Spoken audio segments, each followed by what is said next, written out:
Hello बच्चों, क्या हाल चाल। आज यार वापस आयनिक इक्विलिब्रियम, कितने ढेर सारे कमेंट आ गए ना इसके। आयनिक इक्विलिब्रियम आज शुरू हो रहा है। आयनिक इक्विलिब्रियम तो यार एक इंपॉर्टेंट बात करनी थी आज। एमलेस लाइफ तो नहीं जा रही है, लाइफ एमलेस तो नहीं जा रही है। अगर एमलेस जा रही है तो फिर मजा नहीं है लाइफ में। मतलब चलता है काम, ऐसा नहीं है। मेरी भी कई बार होती है बीच में, आज भी होती है, हमेशा होता है। कोई इंसान 24/7 एकदम ओरिएंटेड सुपरमैन थोड़ी ना है, ना वंडर वुमन है। बच्चियां सब गुस्सा आ गई, सर सुपरमैन की बात करते हैं, वंडर वुमन भी नहीं है अपन, ना गाय के दो थोड़ी ना होता है। पर अगर ज्यादा टाइम के लिए माइंड एमलेस हो जाता है तो व्यर्थ है जीवन। क्या करोगे जी के, फिर कूद जाओ बिल्डिंग की छत से। एमलेस नहीं होना चाहिए। कोई एक चीज होनी चाहिए जिसको आपको पाना ही पाना है। पा पाएंगे कि नहीं पा पाएंगे ये सब तो करनी पे डिपेंड करता है, उसके बारे में सोचना भी गलत है। हमें तो पॉजिटिव रहना है, हमें तो वर्क करना है। एमलेस तो नहीं हो रही लाइफ। मेरा बात करने का आज टॉपिक था एमलेस तो नहीं हो रही है ना। जो ये अभी समय आ गया है एक अक्टूबर नवंबर का, इसमें लाइफ बच्चों की एमलेस होने लगती है, स्पेशली 11th क्लास के बच्चों की और ड्रॉप ईयर के बच्चों की। क्योंकि 11th क्लास वालों को अब ये फील होने लगता है यार ये तो अपन से हो नहीं सकता। पहले अपन ने IIT JEE का सपना देखा था, फिर सपना IIT से गिरता हुआ NITs पे आके रुका था कहीं। अब ऐसा लग रहा है यार NITs भी बहुत टफ हो जाते हैं, चलो अपन ऐसा करते हैं सिर्फ स्कूल की बुक सॉल्व कर लेते हैं। तो ऐसा तो गिर तो नहीं रहा है ना। एक्चुअली क्या हुआ, एमलेस हो गए बाप। सोचा कुछ और था, फिर किसी और चीज पे नजर डाली, फिर जाने दे, है ना। ये नहीं होना चाहिए। आग जलती रहनी चाहिए, आग जलती रहनी चाहिए अंदर, है ना। चलिए बहुत बातें हो गई, ठीक है। तो मैं यही बोल रहा हूं, जो भी अपना एम है वापस फिर से सोचो, फिर से बैठो। अभी बहुत समय है। करना चाहो तो बहुत समय है, नहीं करना चाहो तो समय नहीं बचा है। करना चाहो तो अभी टाइम है, बहुत टाइम है। आज जाग जा। मैंने कितनी बार बोला, जब भी लाइफ में कुछ ना समझ में आए तो सेट T = 0। ये मेरी लाइन है भी नहीं, हमारे गुरुजी की लाइन है। जब भी लाइफ में कुछ समझ में ना आए तो सेट T = 0। अभी तो क्वेश्चन शुरू हुआ है, अभी तो समय शुरू हुआ है। जब न्यूमेरिकल करना स्टार्ट करते हैं तभी तो T 0 होता है। तो जो भी हुआ पहले का टाइम जहां भी पहुंच गया है, 2 आवर्स 3 आवर्स 365 दिन, सबको काट के सेट T = 0 और आज एक नई शुरुआत पकड़ेंगे। तो चलिए, काफी बातें हो गई, हेडिंग लगाते हैं। Ionic equilibrium. कैसे हैं आप लोग? अच्छे ही होंगे, खूबसूरत तो लग ही रहे हैं। आयनिक इक्विलिब्रियम, तो एक अच्छी बात के साथ आज की क्लास की स्टार्टिंग हुई, ठीक है। कॉपी के ऊपर अब आप ओम या स्वस्तिक मत बना दीजिएगा। कई बच्चे ऐसे स्टार्ट करते हैं ऐसे बना के, है ना, तो ऐसा मत कर दीजिएगा। या जो भी जिसका सिंबल है रिलीजियस, अभी पता चला है नीचे कमेंट आ गया सर एक ही रिलीजन का बनाया है आपने, ठीक है। तो जो भी बनाते हैं ना बनाए। चलिए शुरू करें। कॉपी पेन ले लिया है। बहुत प्यारा लेक्चर होने वाला है आयनिक इक्विलिब्रियम का। आयनिक इक्विलिब्रियम एक लंबा टॉपिक होने वाला है, थोड़ा पेशेंस रखना पड़ेगा। क्या क्या कवर करोगे इसके अंदर? सबसे पहले जैसे आज का टॉपिक होगा तो वो पूरा इंट्रोडक्शन होगा कि आयनिक इक्विलिब्रियम है क्या, कब मिलता है इक्विलिब्रियम। आज हम बात करेंगे कि एसिड्स बेस क्या होते हैं, है ना, किन किन लोगों ने एसिड बेस को क्लासिफाई किया है अलग अलग की डेफिनेशन में, है ना। इंट्रोडक्शन में ये सब बातें करेंगे आज। थोड़ी बहुत आज बातें कर लेंगे हम आयनाइजेशन कांस्टेंट के ऊपर। आयनाइजेशन कांस्टेंट, जिसको अभी तक आप इक्विलिब्रियम कांस्टेंट Kc बोल रहे थे, वो आज Ka, Kb या Kw बन जाएगा। एसिड का कांस्टेंट, बेस का कांस्टेंट या वाटर का आयनाइजेशन कांस्टेंट। तो आज तो बेसिकली यही बातें होनी है। इसके बाद अपना अगला लेक्चर आएगा, ठीक है। अगले लेक्चर में अपन बात करेंगे पीएच की, पोटेंशियल ऑफ हाइड्रोजन, पीएच कैसे निकालते हैं, और बहुत ढेर सारे न्यूमेरिकल करेंगे। आज के वीडियो में भी 3-4 न्यूमेरिकल होंगे लास्ट में एकदम। पीएच के बाद अगला वीडियो अपन ले लेंगे कॉमन आयन इफेक्ट पे, ठीक है, कॉमन आयन इफेक्ट पे। और कॉमन आयन इफेक्ट से जुड़ा हुआ टॉपिक है buffer solution. So next video हो जाएगा बफर सोल्यूशन पे, ठीक है। बफर सोल्यूशन के बाद जो अपना बचेगा वो होगा सॉल्ट हाइड्रोलिसिस। सॉल्ट हाइड्रोलिसिस, तो सभी टॉपिक अपने आप में डेप्थ लेके आते हैं और काफी इंपॉर्टेंट टॉपिक है आयनिक इक्विलिब्रियम। तो लग रहा है 5 लेक्चर, पर पता नहीं कितने लेक्चर बनेंगे, 7-8 बन सकते हैं। टॉपिक्स बेसिकली आपके यही हैं जो हमें कवर करने हैं, और भी छोटी मोटी चीजें हैं। बेसिकली ये 5 बड़े टॉपिक होंगे। तो आज शुरू करते हैं यार आयनिक इक्विलिब्रियम का इंट्रोडक्शन। मेरा नाम अलक पांडे, हमारा आपका प्यारा सा चैनल फिजिक्स वाला, और सर आपने केमिस्ट्री पढ़ा डाला फिजिक्स वाला पे। चलो भाई, तो आयनिक इक्विलिब्रियम का फर्स्ट टॉपिक आप डालो कि भाई ये है क्या। तो मुझे उम्मीद है आप केमिकल इक्विलिब्रियम की सीरीज देख कर आए होंगे, है ना। आयनिक इक्विलिब्रियम एनसीईआरटी में भी केमिकल इक्विलिब्रियम के बाद शुरू होता है, तो आपको थोड़ा बहुत इक्विलिब्रियम का आइडिया होगा, नहीं होगा तो हम थोड़ा बहुत आपको समझा देंगे। देखो, आयंस का इक्विलिब्रियम हो मतलब मान लो A प्लस, साथ में लिखा है B माइनस, और इक्विलिब्रियम में है AB मॉलिक्यूल के साथ, ये आयनिक इक्विलिब्रियम है ना। ये तो आप साइन देख रहे हो, रिवर्सिबल का है, मतलब A प्लस B माइनस मिलके AB बना रहे हैं, और AB टूट कर A प्लस और B माइनस, और दोनों किसमें है, इक्विलिब्रियम में। सो आयंस का इक्विलिब्रियम है किसके साथ, मॉलिक्यूल्स के साथ। इसको हम आयनिक इक्विलिब्रियम के अंदर पढ़ सकते हैं। या मान लो ऐसा कुछ हो जाए अपने पास, A प्लस, है ना, plus X minus gives C plus plus Z minus. यहां पे अपना LHS में भी आयंस है, RHS में भी आयंस है।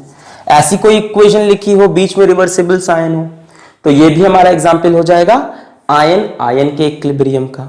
तो चाहे आयन मॉलिक्यूल का इक्विलिब्रियम हो, चाहे आयन आयन का इक्विलिब्रियम हो, दोनों को हम किसके अंदर पढ़ेंगे, आयनिक इक्विलिब्रियम के अंदर। ठीक है, जैसे मान लो हम एक एग्जाम्पल दिखाएं, कुछ इक्वेशंस जो आपको बहुत दिखनी है। एसिटिक एसिड CH3COOH, मान लो ये एक्वस सॉल्यूशन में डिसोसिएट किया और हमें 2 आयंस मिले, CH3COO minus plus H plus.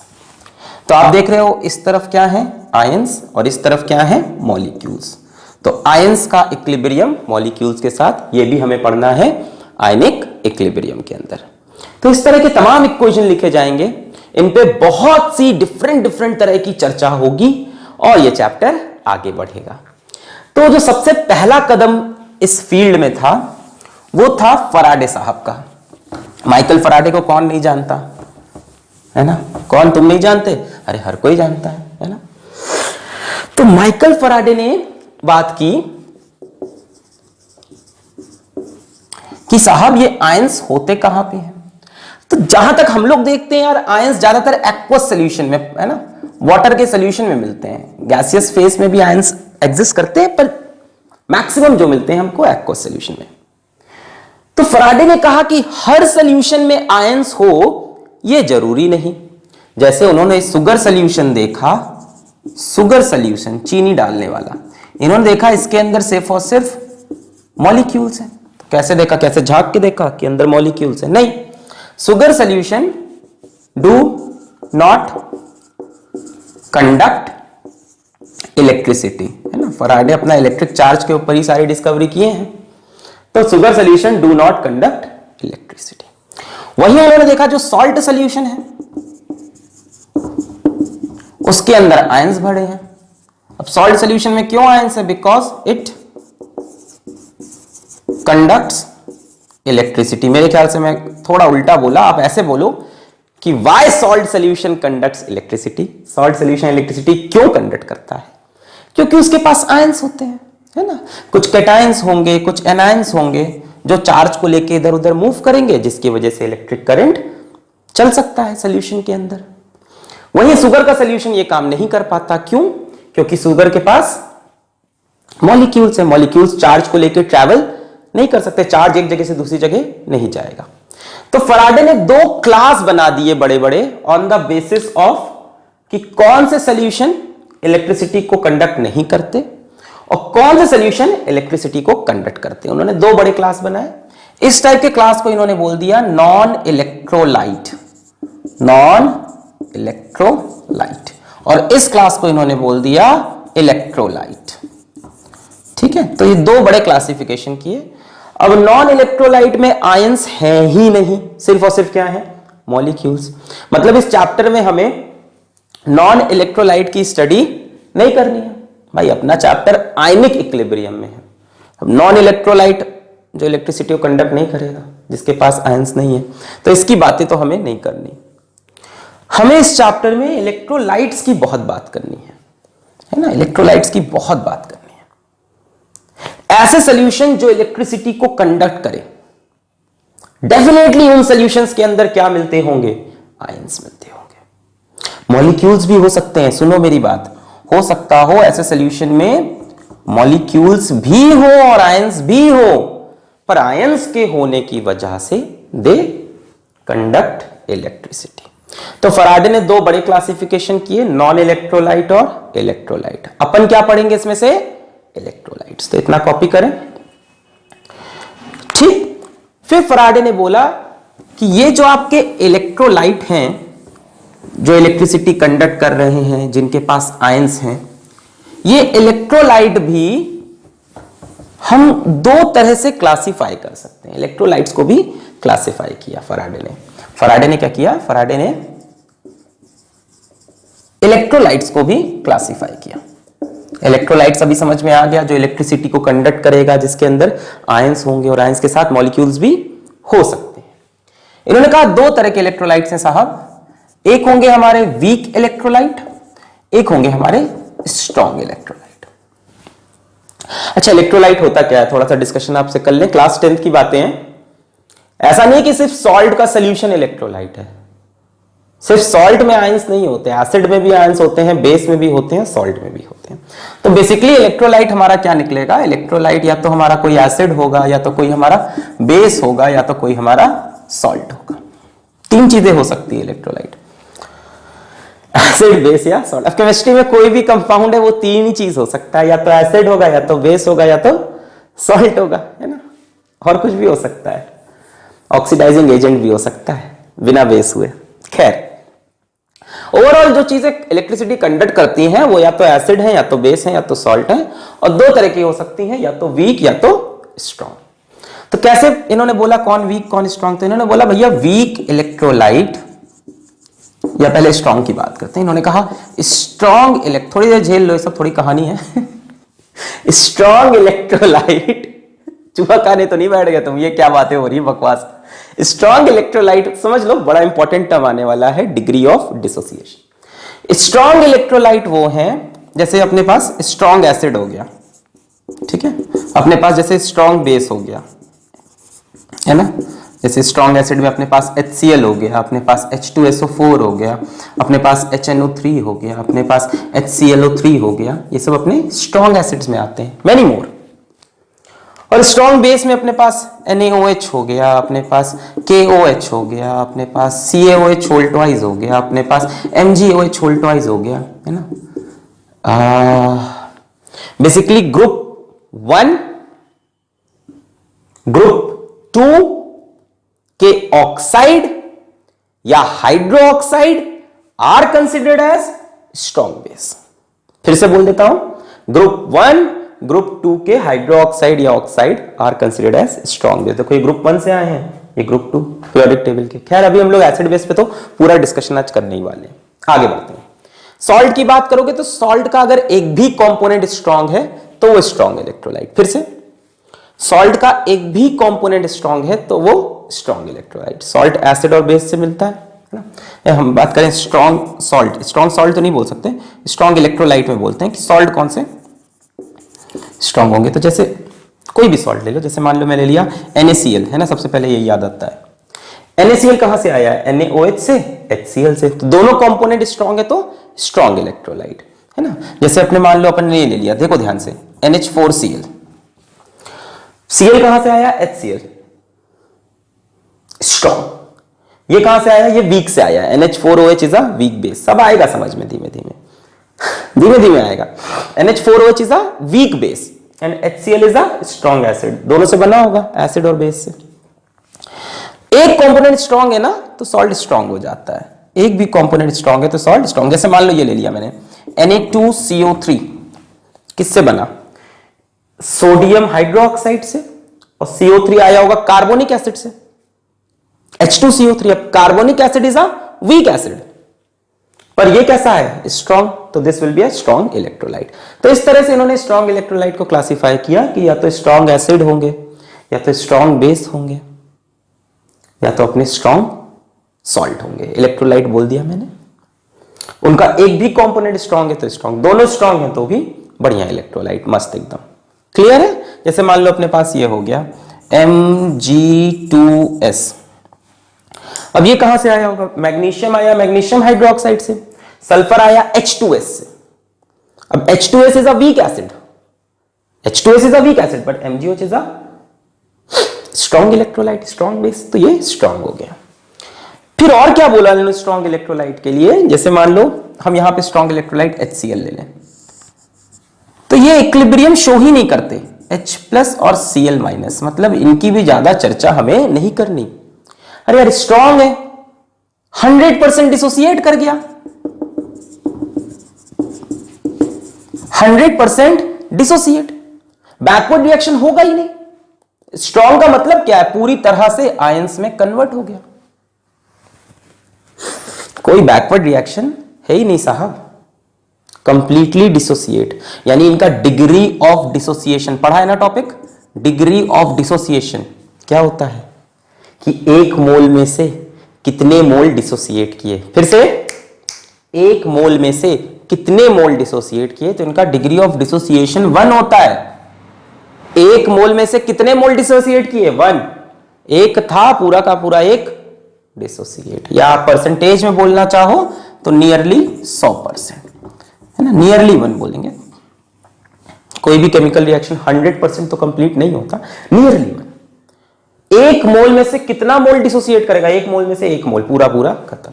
तो स्ट्रॉन्ग इलेक्ट्रोलाइट वो है जो 100% डिसोसिएट कर जाए, strong acid, strong base, strong salt से बने हो, और जिनका डिग्री ऑफ डिसोसिएशन 1 हो या 100% हो। तो क्या इस चैप्टर में हम स्ट्रॉन्ग इलेक्ट्रोलाइट की बहुत ज्यादा बात करेंगे? नहीं करेंगे। जब जब इक्विलिब्रियम की बात होगी तो इनकी बात कर ही नहीं सकते, सिर्फ फॉरवर्ड रिएक्शन होगा, there is no backward reaction. Backward reaction ही नहीं तो इक्विलिब्रियम कहां से आएगा? आ ही नहीं सकता। क्लियर है? बहुत बढ़िया बच्चों। तो अब आप समझ रहे हो कि बातें होंगी किसकी? बातें होंगी वीक इलेक्ट्रोलाइट की। देखो 2 क्लास थी, electrolyte, non electrolyte. Non electrolyte की तो बात करनी ही नहीं है, उसमें तो आयंस है ही नहीं। इलेक्ट्रोलाइट 2 तरह के, वीक और स्ट्रॉन्ग। स्ट्रॉन्ग की भी बहुत ज्यादा बातें नहीं होंगी, जब पीएच वगैरह का खेल खेलेंगे तब बातें करनी पड़ेगी, समझना पड़ेगा, ऐसा नहीं है ना। स्ट्रॉन्ग इलेक्ट्रोलाइट के लिए अभी क्या समझ में आया? जिनका अल्फा कितना हो, करीब करीब 1 हो, है ना। डिग्री ऑफ डिसोसिएशन, एक में से कितना मोल डिसोसिएट करेगा? पूरा पूरा 1 मोल। फिर आया वीक इलेक्ट्रोलाइट। तो वीक इलेक्ट्रोलाइट बच्चों ऐसा डेफिनेटली वही कहानी होगी जो वीक एसिड से बना हो, वीक बेस से बना हो, है, या वीक सॉल्ट की जगह मैं इलेक्ट्रोलाइट ही लिख रहा हूं, फिर से इलेक्ट्रोलाइट हो। एग्जाम्पल लिख देता हूं, इसका अनगिनत एग्जाम्पल है इसके, हैं अनगिनत, जैसे लिखता जाऊं। वीक एसिड जैसे अपना रिंगा रिंगा रे रे, ये बहुत मिलेगा। एसिटिक एसिड जैसे फॉर्मिक एसिड, जैसे भी मैंने बताया H2S, जैसे बनाया कार्बोनिक एसिड, जैसे हो गया अपना HCN, जैसे हो गया बेंजोइक एसिड। अरे कितना लिखेंगे भाई साहब, है ना। जैसे बेंजोइक एसिड C6H5COOH, खत्म नहीं होने वाले, बहुत से वीक एसिड है। ऑर्गेनिक तो जितने पकड़ के लाओगे सब वीक एसिड निकलेंगे। ऑर्गेनिक से जो एसिड पकड़ के लाओगे सब और सिर्फ वीक निकलेंगे। कुछ अपने इनऑर्गेनिक भी वीक हैं, जैसे HCN हो गया, जैसे H2CO3 हो गया, जैसे H2S हो गया। वीक बेस की बात करें तो वीक बेस में जो सबसे ज्यादा इंकाउंटर करोगे वो होगा NH4OH। बाकी नाइट्रोजन के बहुत से बेस मिलेंगे, जैसे डाई मिथाइल अमीन, है ना, डाई इथाइल अमीन, पिरिडीन, है ना, जैसे C2H5 होल थ्राइस N, समझ रहे हो, N के तीनों तरफ C2H5 लगा है, इथाइल ग्रुप। अब तो IUPAC पढ़ा दिया, 3 डिग्री अमीन पढ़ा है, छोड़ दिया था सर उसको। N के तीनों तरफ C2H5 लगा, ये सब वीक बेस होते हैं अपने। पिरिडीन C5H5N, है ना, पिरिडीन C5H5N। तो इस तरह के हमारे कंपाउंड्स हैं। और सॉल्ट की बात करें तो जिसके दोनों कंपोनेंट वीक हो, जैसे देखो NH4CN, ये आया वीक बेस से, ये आया वीक एसिड से, वीक इलेक्ट्रोलाइट। मस्त इक्विलिब्रियम होने वाला है यहाँ, क्योंकि ये पूरी तरह से डिसोसिएट नहीं होंगे। जैसे अपन मान लो ये ले ले NH4 होल ट्वाइस CO3, ये वीक बेस से, ये वीक एसिड से, ये हो गया वीक इलेक्ट्रोलाइट। अब वीक इलेक्ट्रोलाइट का एक एग्जांपल कोई उठा लें, जैसे मेरे को सबसे प्यारा यही लगता है, किताबों में सबसे ज्यादा बार यही दिखता है, CH3COOH। मान लो ये डिसोसिएट किया एक्वस सॉल्यूशन में, पिछला वाला भी एक्वस सॉल्यूशन में था, और ये देगा CH3COO- प्लस H+। अब आप बोलोगे सर आपने यहाँ पे ये एरो क्यों लगाया? क्योंकि मुझे पता है ये वीक इलेक्ट्रोलाइट है, ये 100% डिसोसिएट नहीं करता भाई, ये मैक्स टू मैक्स 5% डिसोसिएट करेगा, मैक्स टू मैक्स 5% डिसोसिएट। 1 मोल से शुरुआत करोगे तो लास्ट में यहां पे 0.95 मोल तो एसिटिक एसिड के मॉलिक्यूल्स बचे रहेंगे, सिर्फ 0.05 मोल्स इसके बनेंगे, 0.05 मोल इसके बनेंगे। फिर से 100 मोल से शुरुआत करोगे तो 95 मोल तो इसी के बचे रहेंगे, 5 मोल इसके, 5 मोल इसके, है ना। तो इनका डिग्री ऑफ डिसोसिएशन अगर बात करें, वीक इलेक्ट्रोलाइट का डिग्री ऑफ डिसोसिएशन अल्फा, तो वो करीब करीब 5% है। वैल्यू में बात करें कितना है degree of dissociation, value wise कितना है, तो वैल्यू वाइज हम बोलेंगे 0.05। ये होगा या इससे भी कम होता है, ठीक है, हो सकता हो 1% हो, 2% हो, वीक इलेक्ट्रोलाइट ये होगा या इससे भी कम होगा, है। Alpha is less than 0.05। 1 मोल में से कितने मोल निकलेंगे? 1 मोल में से सिर्फ 0.05 मोल, इसका 1 मोल लोगे तो ये कितना बनेगा? 0.05, बाकी ये बचा रहेगा। कब? जब इक्विलिब्रियम अचीव होगा। यानी इक्विलिब्रियम पे हमारे पास वीक इलेक्ट्रोलाइट में सिर्फ आयंस होंगे कि मॉलिक्यूल्स? दोनों होंगे, ज्यादा मॉलिक्यूल्स होंगे पर आयंस भी होंगे, जिसकी वजह से ये इलेक्ट्रिसिटी कंडक्ट करेगा। नॉन इलेक्ट्रोलाइट में आयंस है ही नहीं। सो वीक इलेक्ट्रोलाइट ऐसा है जिनका अल्फा लेस देन 0.05 लिख दूं, या बेटर है 5% से भी समझ लो कहानी को, ठीक है। इनके ऊपर एक पूरा लॉ भी है, ऑसवर्ल्ड्स डाइल्यूशन लॉ, पढ़ा होगा शायद, ऑसवर्ल्ड्स डाइल्यूशन लॉ। उसको अपन लेक्चर के थोड़ा बाद में पढ़ेंगे, थोड़ा समझ में आ जाए। यहां तक क्लियर है? मैं समराइज करता हूं, चैप्टर की शुरुआत हुई यानी कि इक्विलिब्रियम, और मैंने शुरू में बताया कि जिंदगी में एम होना चाहिए। फिर से रिपीट करता हूं, जिंदगी में एम होना चाहिए। बहुत टाइम तक अगर एमलेस लाइफ जियोगे तो फिर कूद जाओ बिल्डिंग की छत से, मजा क्या जिंदगी का, स्पार्क होना चाहिए, है ना। फिर मैंने बात की कि आयनिक इक्विलिब्रियम अपने को पढ़ना है, जो आप लोग कई दिन से कमेंट में मुझको बोल रहे थे। तो आयनिक इक्विलिब्रियम मैंने शुरू किया, मैंने बोला आयंस का इक्विलिब्रियम चाहिए, या तो आयन आयन का इक्विलिब्रियम हो या आयन मॉलिक्यूल का हो। फिर मैंने कहा आयंस कहां मिलते हैं, तो फराडे ने हमको बताया कि आयंस भाई साहब आपको इलेक्ट्रोलाइट में मिलते हैं और नॉन इलेक्ट्रोलाइट में आयंस नहीं होते। इलेक्ट्रोलाइट 2 तरह के होते हैं, वीक और स्ट्रॉन्ग। स्ट्रॉन्ग इलेक्ट्रोलाइट वो होते हैं जो बहुत ज्यादा डिसोसिएट कर जाए, 100% या 1 के आसपास, और वीक वो होते हैं जो बहुत ज्यादा डिसोसिएट ना करे, जिनका डिग्री ऑफ डिसोसिएशन 5% से कम हो या 0.05 से कम हो। फिर मैंने एग्जांपल दे दिए, वीक एसिड, वीक बेस, थोड़ा बहुत उतार लो, थोड़ा बहुत आइडिया लेते रहो चैप्टर का, है ना, एक फील आने लगेगा। चले आगे बढ़े, थोड़ा बहुत नोट करते रहो सब ये सब चीजें। चलो भाई, तो अपने को वीक इलेक्ट्रोलाइट, स्ट्रॉन्ग इलेक्ट्रोलाइट समझ में आ गए। अपने को समझ में आया कि इलेक्ट्रोलाइट चीज है क्या। देखो मैं कोई एक चीज नहीं मिटा रहा, इलेक्ट्रोलाइट चीज है क्या, इलेक्ट्रोलाइट चीज है क्या, एसिड, बेस और सॉल्ट। तो अपना अगला जो टॉपिक है वो है classification of acid and base, कि एसिड है क्या। हाय राम, इतना बोरिंग टॉपिक सर, हमें पता है सर जो H+ निकलता है वो एसिड होता है। अब ऐसा है ना, एक कॉम्पिटिशन में क्वेश्चन आ जाएगा कि इसमें से कौन सा ब्रॉन्स्टेड लॉरी बेस है पर आर्हेनियस बेस नहीं है, सवाल आ गया। इसमें से कौन सा निम्नलिखित 4 में से कौन सा ब्रॉन्स्टेड लॉरी बेस है पर आर्हेनियस बेस नहीं है। तो इसको समझने के लिए आपको तीनों की डेफिनेशन, 3 क्लासिफिकेशन है आर्हेनियस की।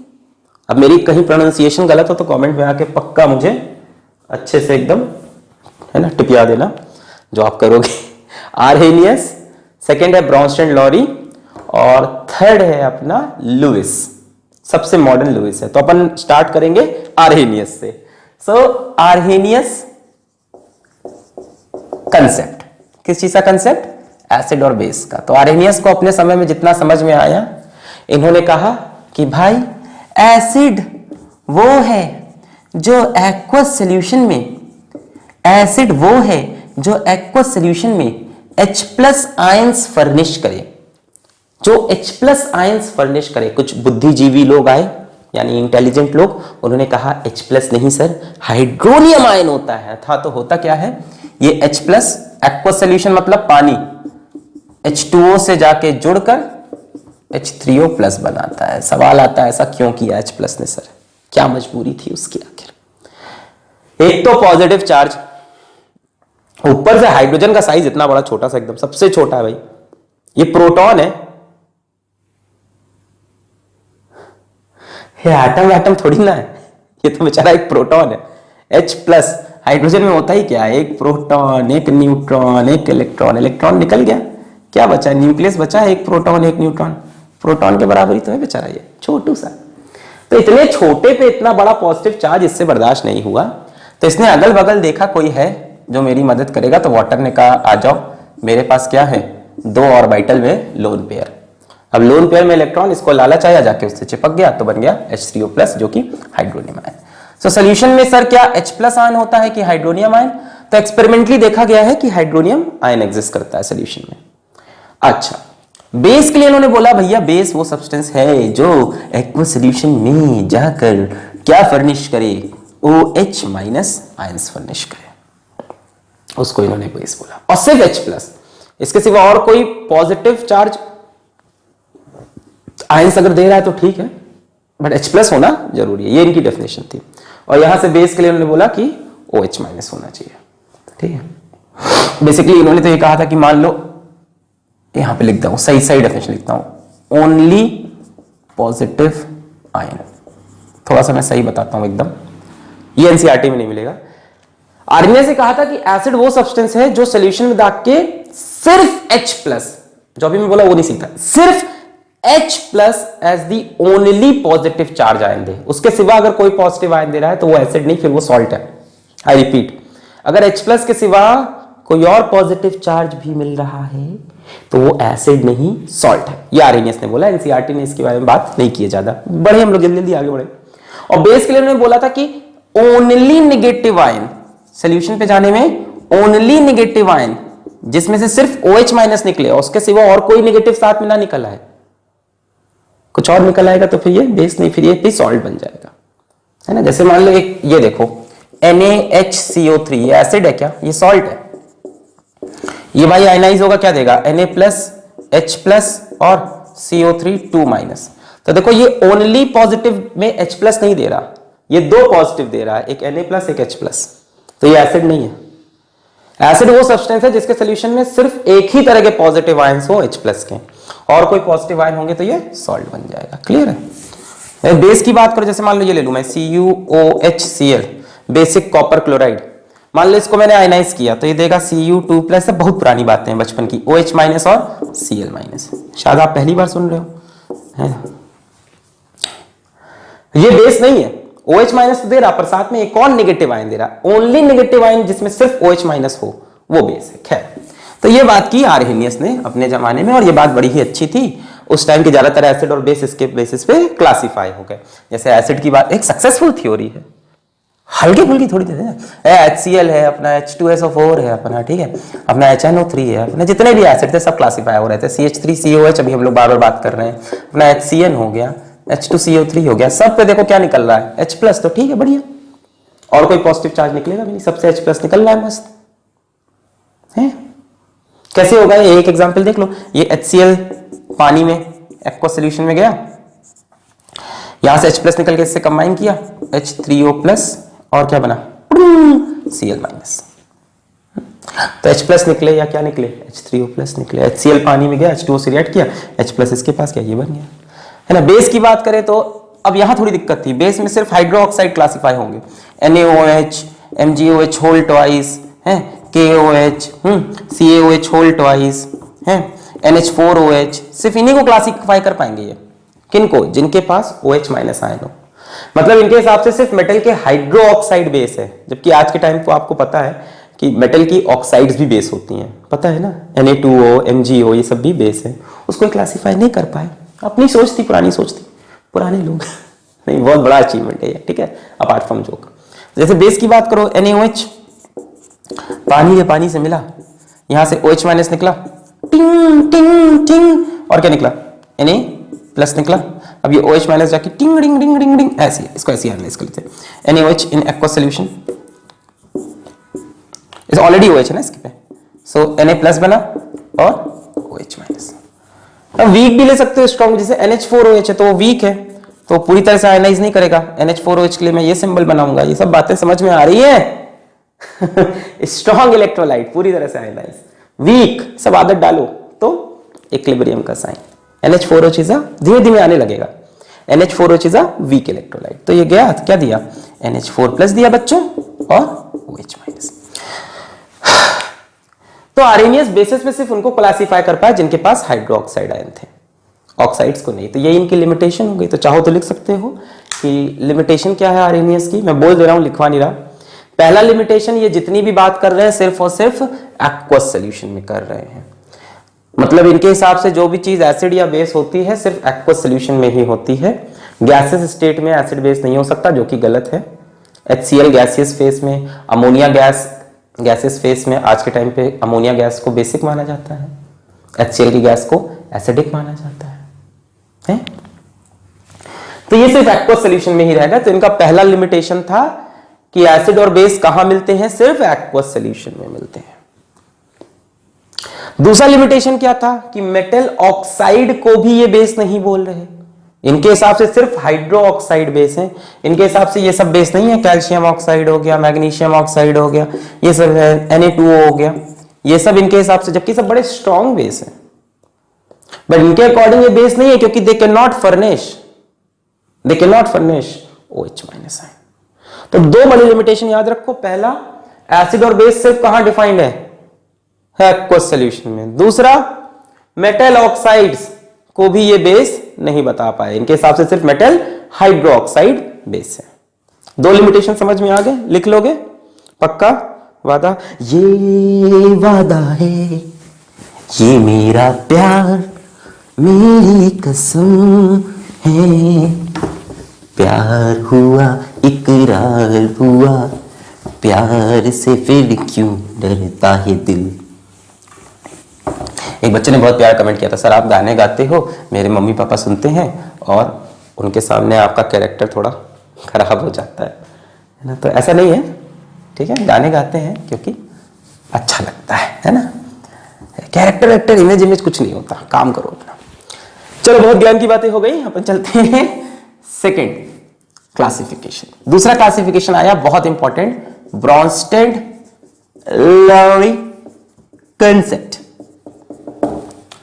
काफी इंपॉर्टेंट है ये, बहुत इंपॉर्टेंट है ये, वेरी इंपॉर्टेंट।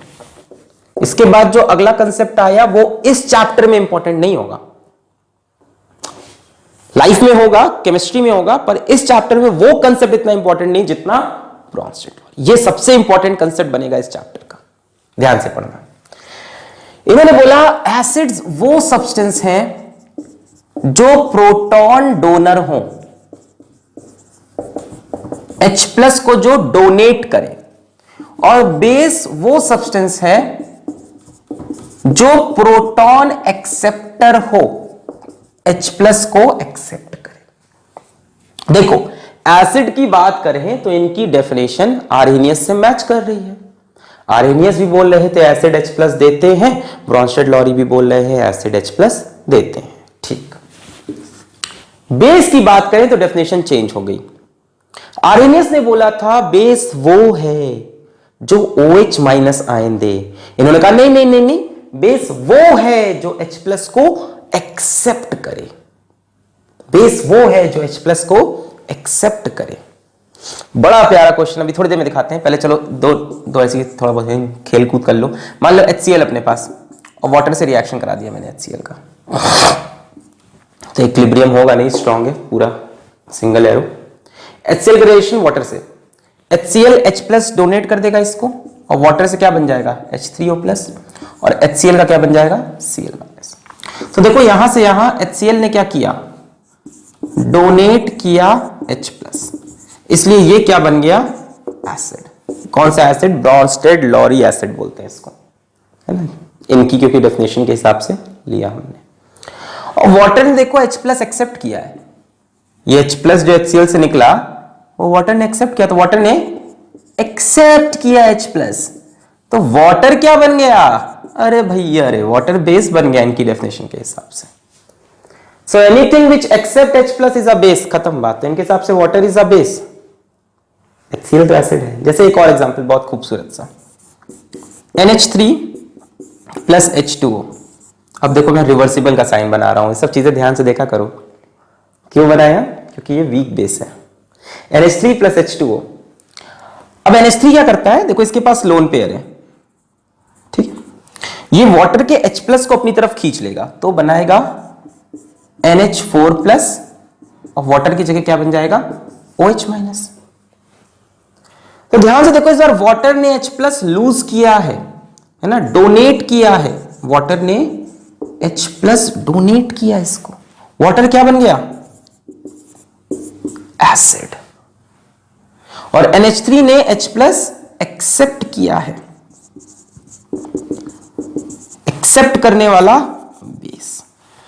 सो वाटर को कभी ये बेस बोलते हैं, कभी ये एसिड बोलते हैं। तो इनके हिसाब से एसिड और बेस होना एक रिलेटिव कॉन्सेप्ट है, और जो कि बहुत खूबसूरत बात की इन्होंने, ये बात सच भी है। एसिड और बेस होना एक रिलेटिव कॉन्सेप्ट है, डिपेंड करेगा रिएक्शन किससे हो रहा।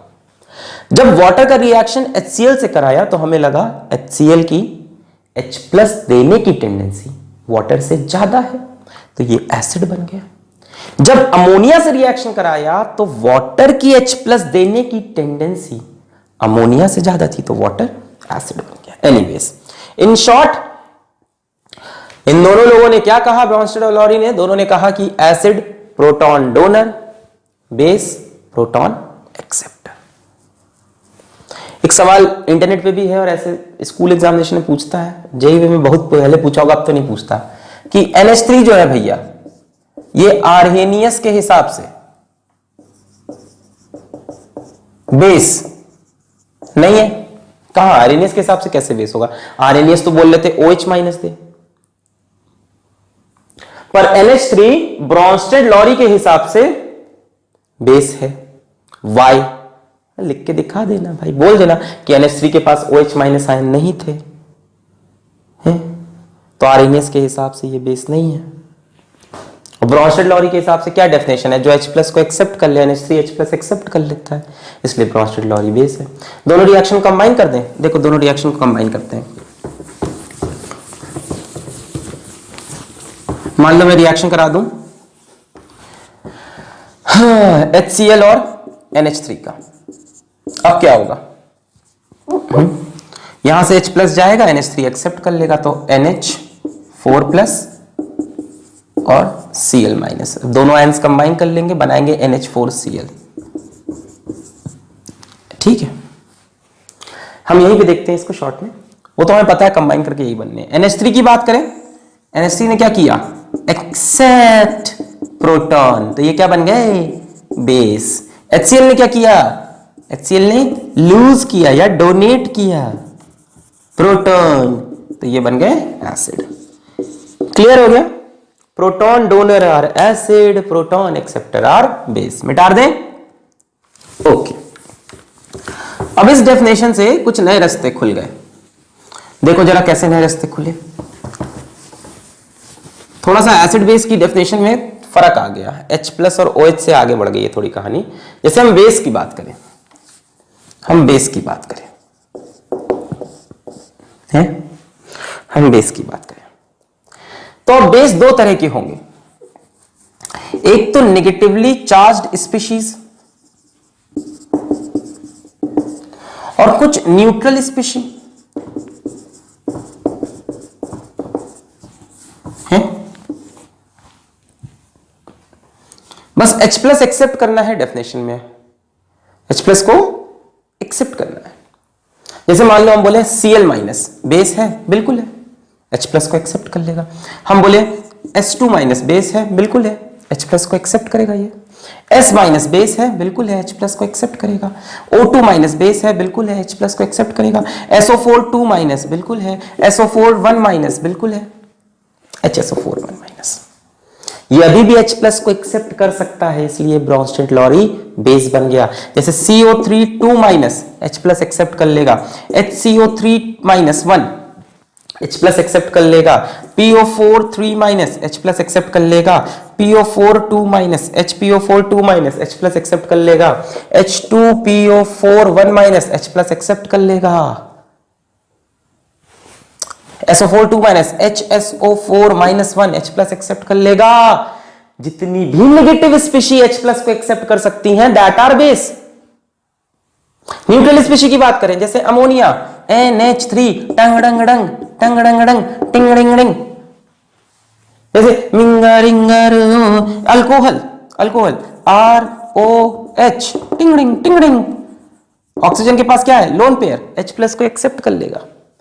सो any species which can accept H plus, negative हो सकती है, न्यूट्रल हो सकती है, is a Bronsted-Lowry base, is a Bronsted-Lowry base, जो भी H प्लस को एक्सेप्ट कर ले। ये लोन पेयर की वजह से एक्सेप्ट करेगी अपनी वैकेंट ऑर्बिटल में है, ऐसा नहीं बनेगा, दोनों ऑर्बिटल एक ही तरफ होंगी, और ये अपने है तो इनके पास भी वही ऑर्बिटल ही है नेगेटिव चार्ज के साथ, ये भी H प्लस को एक्सेप्ट कर लेंगे। एसिड क्या है नोट कर लो, जो H प्लस को डोनेट करे, लिख लिया, मिटा दें।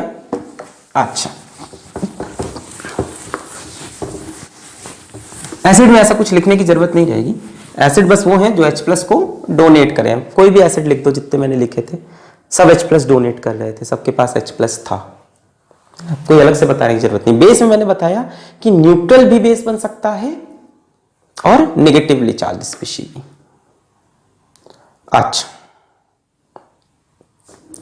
एक इंपॉर्टेंट बात आती है,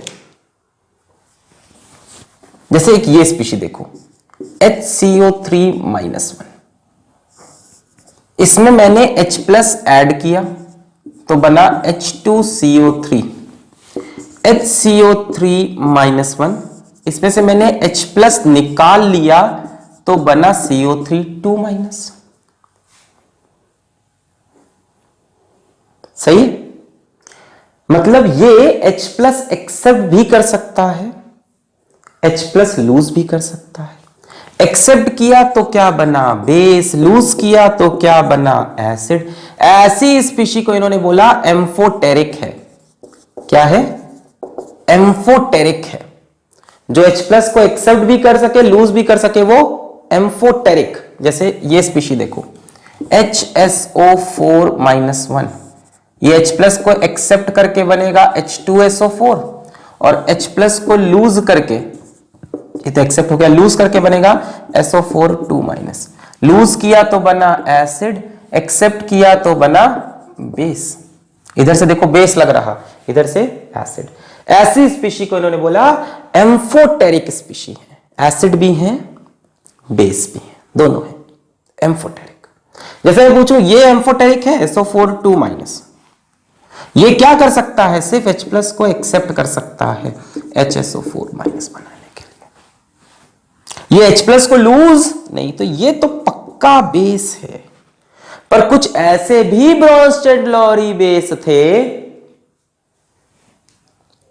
जो एसिड का रोल भी प्ले कर सकते हैं, उनको हम बोलेंगे एम्फोटेरिक। जैसे वाटर की बात करें, वाटर के दो मॉलिक्यूल ले लो H2O H2O, बहुत इंपॉर्टेंट इक्वेशन लिखने जा रहा, इसने H प्लस लूज किया, इसको दिया H3O प्लस OH माइनस। ध्यान से देखो,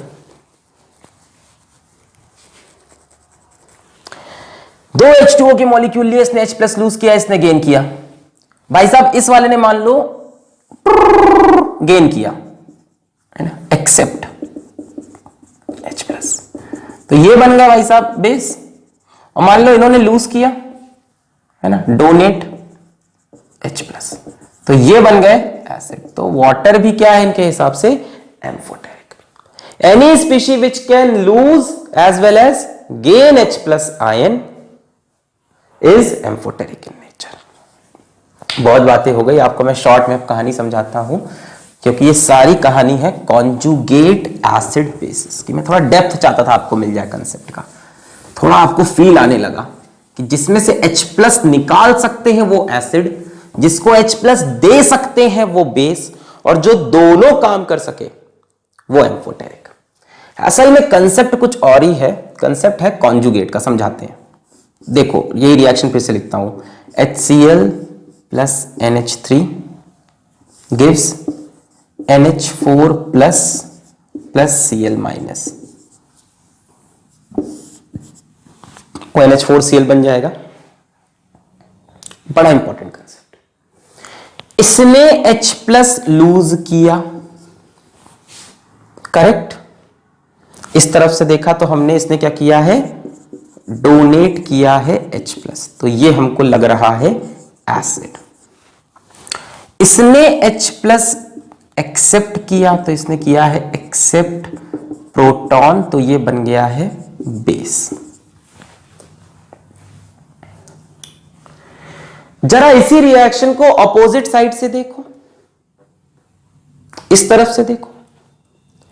अगर इस तरफ से इस तरफ जाए तो NH4 प्लस ने H प्लस लूज किया, तब NH3 बना। NH4 प्लस ने H प्लस लूज किया, तब NH3 बना। बैकवर्ड रिएक्शन बहुत कम होगा, मैं मान रहा हूं। फॉरवर्ड रिएक्शन 90%, बैकवर्ड 10%, बैकवर्ड 5%, 1%, 2%, कुछ तो हो रहा, 0.1%, बहुत कम होगा, मैं मान रहा हूं। मान लो थोड़ा तो होगा पीछे की तरफ, 100% तो फॉरवर्ड नहीं होगा। तो जब ये बैकवर्ड देखोगे तो NH4 प्लस ने इस तरफ जाते वक्त क्या किया है, बोलो, डोनेट किया H प्लस। ओए होए होए, ये क्या बन गया, एसिड। और इस वाले को बैकवर्ड देखो, Cl माइनस अगर वापस आए तो इसने किया है एक्सेप्ट H प्लस, तो ये बन गया बेस। ओए होए होए होए होए, ये क्या माजरा है।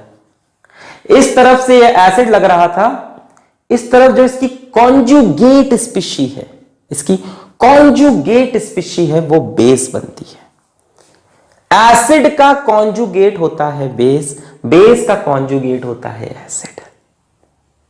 किसी एसिड में से H प्लस निकाल लो तो बनेगा कॉन्जुगेट बेस, किसी बेस में H प्लस डाल दो तो बनेगा कॉन्जुगेट एसिड।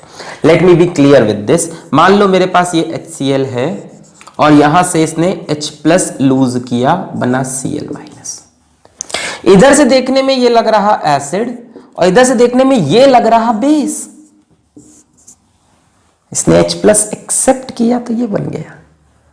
इनको हम बोलते हैं कॉन्जुगेट एसिड बेस पेयर।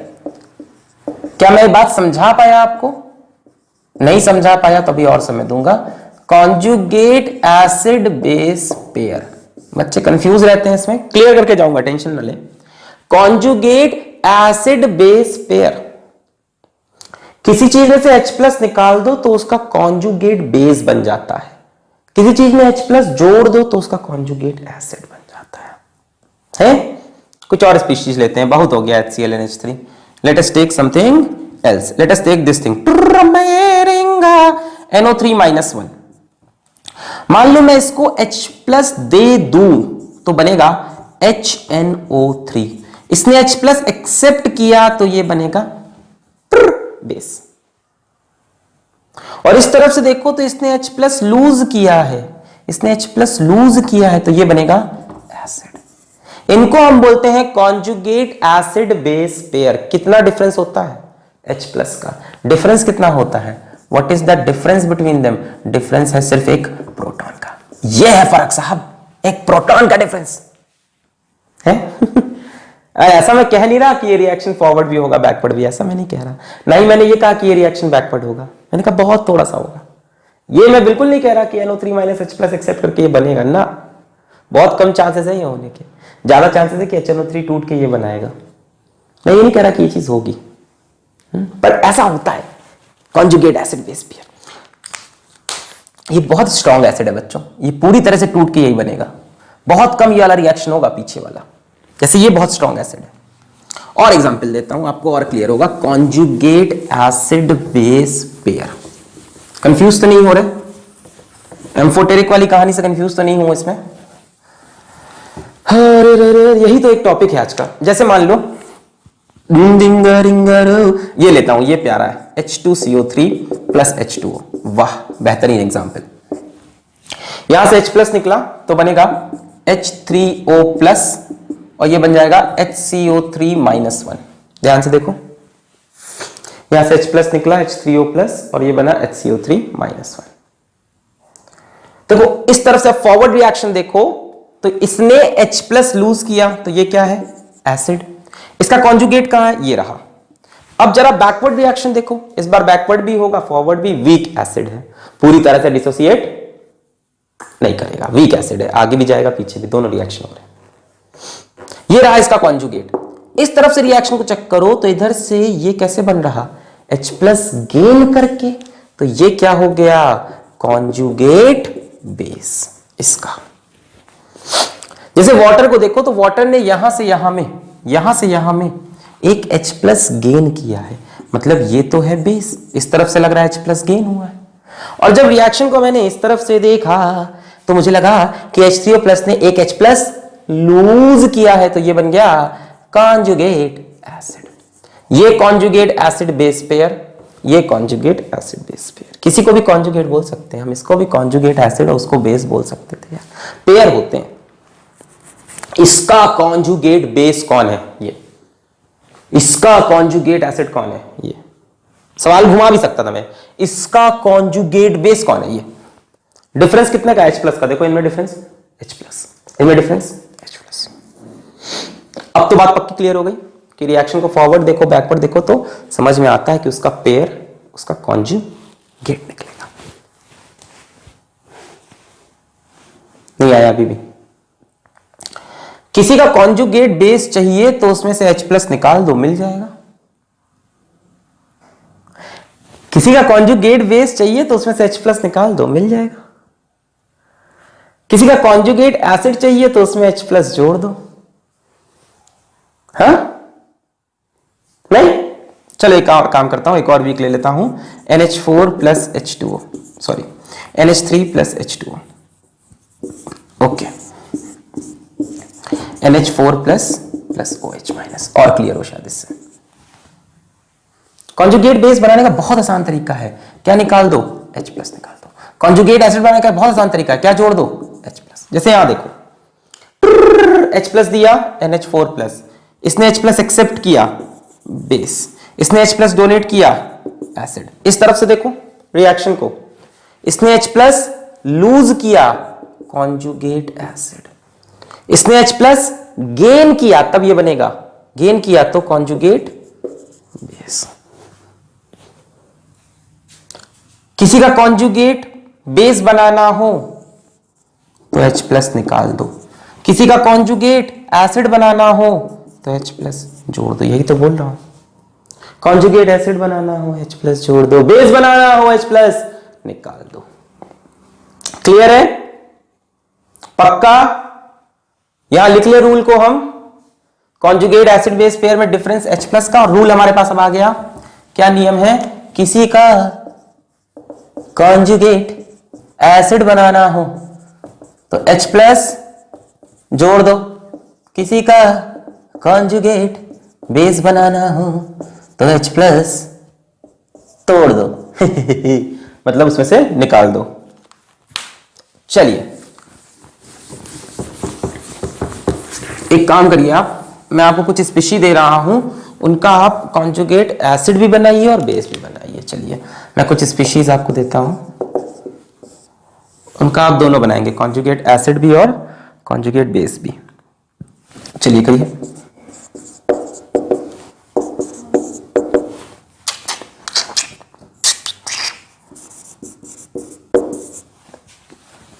इनका आप कॉन्जुगेट एसिड और इन्हीं स्पीशी का कॉन्जुगेट बेस, इसी का एसिड इसी का बेस बनाइए। चलिए अपने आप ट्राई करिए। हो गया? ओके। एसिड बनाने का तरीका, H प्लस जोड़ दो, इसमें H प्लस जोड़ दो H2CO3, इसमें H प्लस जोड़ दो H2S, इसमें H प्लस जोड़ दो NH3।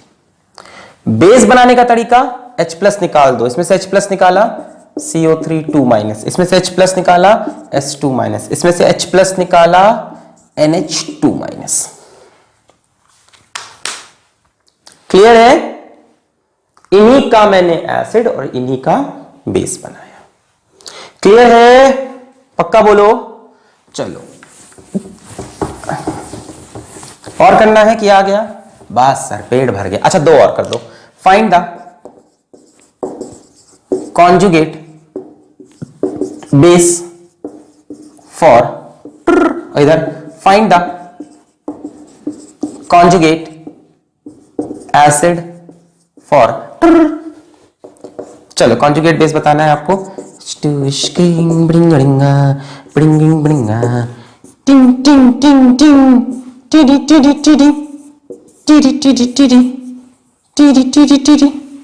कॉन्जुगेट एसिड बताना है आपको।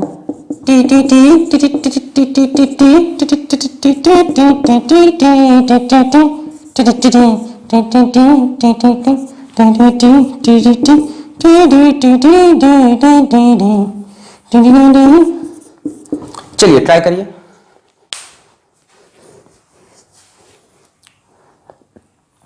लेक्चर हो चला है 1 घंटे का, अभी कुछ न्यूमेरिकल्स बाकी हैं और लुईस थ्योरी बाकी, ये लेक्चर कंप्लीट है। चलिए हो गया। कॉन्जुगेट बेस बनाने का तरीका, H प्लस निकाल दो तो HS माइनस, H प्लस निकाल दिया तो S2 माइनस, H प्लस निकाल दिया तो Cn माइनस। कॉन्जुगेट एसिड बनाने का तरीका, H प्लस जोड़ दिया H2PO4 माइनस 1, H प्लस जोड़ोगे तो H2PO4 माइनस 1, सही है। एक ये नेगेटिव चार्ज कम हो जाएगा ना प्लस के आने से। H प्लस जोड़ा तो NH4 प्लस, H प्लस जोड़ा तो HSO4 माइनस 1, बोलो सही है। H प्लस है ना तो प्लस की वजह से एक नेगेटिव चार्ज भी कम हो गया। Clear?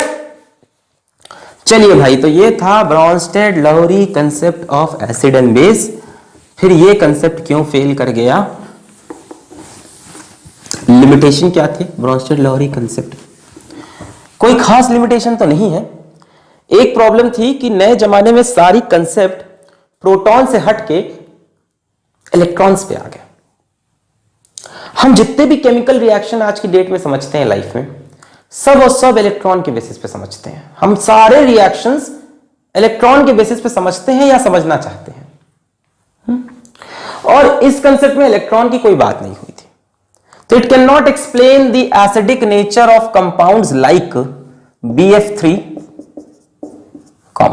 SnCl4, FeCl3, nickel is acidic. Yes, nickel is also acidic. It cannot explain the basic nature of carbonyl ion. Water का तो समझा दिया था। तो ऐसे कुछ कंपाउंड्स रह गए जो इलेक्ट्रॉनिक कंसेप्ट से डील करिए जाएंगे। चलिए हेडिंग लगाते हैं अपन। अगला कंसेप्ट जिनको ये नहीं समझा पाए, तो थर्ड कंसेप्ट आया लुईस कंसेप्ट। सबसे मॉडर्न कंसेप्ट था, इलेक्ट्रॉन थ्योरी कहते हैं इसको, इलेक्ट्रॉन पे बेस था। 1923 की कहानी है ये, मतलब काफी, हम लोग के हिसाब से तो 90 साल हो गए, काफी टाइम हो गया, बट फिर भी ये काफी नई कहानी है बाकियों से कंपैरिजन में। सो लुईस ने क्या बोला, लुईस ने बात बड़ी क्लियर रखी, acid electron acceptor, base electron donor, and that's it. इसके अगल बगल कुछ नहीं, ना कुछ सोल्यूशन चाहिए ना कुछ चाहिए, कोई बात नहीं। एसिड इलेक्ट्रॉन एक्सेप्टर है और बेस इलेक्ट्रॉन डोनर है, मामला खत्म। जैसे एसिड की बात करें हम, तो इलेक्ट्रॉन भाई वही एक्सेप्ट करेगा जिसके ऊपर पॉजिटिव चार्ज हो। तो इनके हिसाब से पॉजिटिव चार्ज जितनी भी स्पीशी है सब एसिड है, जितनी भी पॉजिटिव चार्ज स्पीशी है सब एसिड है भाई। इलेक्ट्रॉन एक्सेप्टर, जैसे मान लो टिंग डिंग डिंग डिंग डिंग डिंग डिंग Ag plus acid, because it can accept electron. Cl plus भी होता है, क्लोरोनियम आयन, क्लोराइड नहीं chloronium ion, acid. H plus तो एसिड है ही है, उसकी तो कोई डाउट ही नहीं है, H3O प्लस ये सब तो एसिड है। Cu2 plus acid. अरे यार जिसके ऊपर भी पॉजिटिव चार्ज लगेगा वो इलेक्ट्रॉन एक्सेप्ट कर लेगा, वो एसिड है ना। अजीब सी थ्योरी है, पता है हमको, ये बहुत ही मॉडर्न डे कंसेप्ट है। इन्होंने कहा जितने भी रिएक्शन हो रहे हैं सब एसिड बेस्ड रिएक्शन है, क्योंकि इलेक्ट्रॉन का डोनेशन तो हो गया। कोई भी केमिकल रिएक्शन होता है उसमें इलेक्ट्रॉन ट्रांसफर होते हैं, तो उन्होंने बोला एक इलेक्ट्रॉन देता है एक लेता है, जो देता है वो बेस, जो इलेक्ट्रॉन लेता है वो एसिड। बड़ा क्लियर कंसेप्ट था। जैसे न्यूट्रल स्पीशी, न्यूट्रल स्पीशी, क्या न्यूट्रल स्पीशी भी इलेक्ट्रॉन एक्सेप्ट कर सकती है? यस, कर सकती है, जो इलेक्ट्रॉन डेफिशिएंट होती है। न्यूट्रल होने के बाद भी इलेक्ट्रॉन को एक्सेप्ट करती है वैकेंट ऑर्बिटल की वजह से। जैसे BF3 electron deficient species, 1 2 3 4 5 6 electron. अभी ऑक्टेट कंप्लीट नहीं है ना, इनकंप्लीट ऑक्टेट, इनकंप्लीट ऑक्टेट। तो ऐसी स्पीशी भी इलेक्ट्रॉन एक्सेप्ट कर सकती है विच आर इलेक्ट्रॉन डेफिशिएंट। और भी एग्जाम्पल हैं, जैसे इसका एग्जाम्पल एक ये बड़ा फेमस है अपना SnCl4 है ना, फिर अपना ये भी बड़ा फेमस है टर्रम टुर्रम टूरे कालेलू AlCl3। इन सबको हम लुईस एसिड बोलते हैं। ये Ag प्लस क्या एसिड है? नहीं, Ag प्लस लुईस एसिड है। BF3 एसिड है? नहीं, BF3 लुईस एसिड है। ठीक है। अब बेस क्या है इनके हिसाब से? बेस वो हैं जो या तो नेगेटिवली चार्ज्ड हो या जिनके पास लोन पेयर अवेलेबल हो डोनेशन के लिए। Cl माइनस बेस है, Br माइनस बेस है, S माइनस बेस है ना, S2 माइनस बेस है, O2 माइनस बेस, जितने भी negatively charge, NO3 minus 1 base है, HSO3 माइनस 1 बेस है। जितने भी नेगेटिव चार्ज स्पीशी हैं वो इलेक्ट्रॉन डोनेट करना चाहते हैं तो वो बेस है। या जिनके पास लोन पेयर हो, जैसे फिर से आ गया अपना ammonia, it can donate lone pair. जैसे अपना alcohol ROH, it can donate lone pair. तो या तो कोई लोन पेयर का डोनेशन करना चाहता हो, या तो कोई नेगेटिव चार्ज होने की वजह से इलेक्ट्रॉन देना चाहता हो, वो बन जाएंगे लुईस बेस। लुईस एसिड या तो इलेक्ट्रॉन डेफिशिएंट स्पीशी जिनको इलेक्ट्रॉन चाहिए, या तो पॉजिटिव चार्ज स्पीशी जिनको इलेक्ट्रॉन चाहिए ही चाहिए। ठीक है। इन्होंने एक रिएक्शन भी करके दिखाया है, बड़ा फेमस है, लुईस एसिड और लुईस बेस का reaction, reaction between Lewis acid and Lewis base. जरा देखना, लुईस एसिड में मैं उठा रहा हूं BF3